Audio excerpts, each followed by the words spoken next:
How's it going? In this video I'm going to show you how to lock WhatsApp on an Android phone. So what you want to do is open up WhatsApp and in the top right press on the three dots and then come down to settings. From here you want to select the privacy menu, which will be the second one down,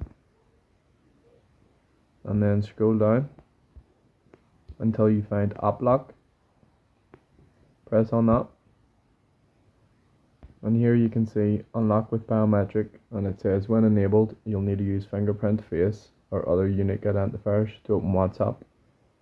So you want to enable that, and then it'll ask to scan your fingerprint or type your PIN. So you can set it to immediately lock once you leave the app, or after 1 minute, or after 30 minutes. There's also another option to show content and notifications, so you can enable or disable that. So that's how to lock WhatsApp on an Android phone. Thank you for watching.